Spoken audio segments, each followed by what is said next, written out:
In this last video here, we are going to look at what we call implied domains. And this concept is a little sticky for some students. They get stuck on the idea of implied, that really all this means is that whenever we write a function, we don't always write the domain, right? But it carries with it a domain that we can find. So it's just really, if the domain isn't stated, we need to find it. Okay, and really a lot of the implied domains just extend from what we already know about functions. So I have a few examples here that we're going to work through, and a lot of these are just going to use kind of skills that we've already practiced. So I want to begin with something that is not f of x. So we're going to do these in different orders. We're going to look at k of x. Okay? Well, k of x, so the idea with domains, so all I want to do is determine the domain. Okay? The idea with domain really is, again, the definition is all possible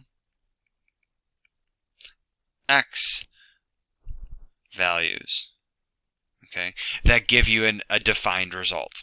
Okay, so that's why I use the word possible. Okay, so if, for example, if we're divided by 0, if we have a negative under square root, those things are not possible, so we have to remove those from our domain. But here in this one, when I look at k of x, well, I'm thinking about all possible x values. What can I put inside of an absolute value? So again, what are the different values that can go in an absolute value? Well, really, anything, right? Any positive or negative number, right? You can put any positive or negative number in there and you're going to get something out that's only positive. So the range is restricted, but we'll worry about that at a different time. I want to look at the domain. Well, since I can put in any positive or negative number, right? Doesn't it make sense that the domain is just the real numbers, right? You can have a domain that is all real numbers. Okay, you can put in any x and get out a defined value. Okay, now I'm going to move from k up to g, and now this sort of thing we've seen before. If I were to write this, if we were to just focus on this before, or the right-hand side, that's a rational expression, right? When we're talking about rational expressions before in the course, didn't we say that every rational, with a rational expression, there may be restricted values. There aren't always, as you may have found out on some quiz or test. I forget which. But anyway, this one does carry with it some restricted values. In particular, from our previous knowledge, we know that x, so a restricted value, if I can spell, value, is that x cannot equal 1, because otherwise we're making the denominator 0. So what I can say here is that the domain certainly cannot include, so it's all real numbers, and then I'm going to write except, I can do this, I'll show you it a few different ways, is going to be for 1. But now I just want to check that. Can I use any other real value? Well, can x be 0? Yes. Can x be 1? No. Can x be 2? Yes. 3? Yes. Negative 1? Yes. You can keep on going, and every value of x other than 1 is going to give you a defined result. So really, the domain is, in this case, is just going to be when we have a rational expression, or a rational function as we will come to call it, the domain is going to be all real numbers except what makes the denominator 0, or our restricted values. Okay, so that is something to be on the lookout for, is if we have a denominator, be aware of any restricted values, okay, and remove those from the domain. So we can represent the domain as r, not this. I believe, so another way you can represent this is using interval notation, which I believe is what Hawks will prefer. And you would represent this domain as negative infinity to 1, along with, or union with, 1 to infinity.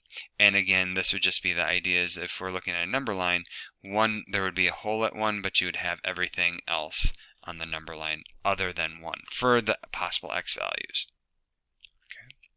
Now I want to go to f of x, so we're going to work this way and then we'll conclude with h of x. So f of x, it's a square root function. Okay, it does end up being a function. Okay, you can verify that and graph it and look at and make sure it passes the vertical line test. But what do we know about this? Well, square roots, right? What do we know about so we know that a square root spits out a positive number, so this is going to be a positive number. But then what do we know about the chunk underneath it, right? Are there restrictions put on that? Yes, in fact. And in this case, we have to have 3 minus x, that quantity underneath has to be a number that's more than 0.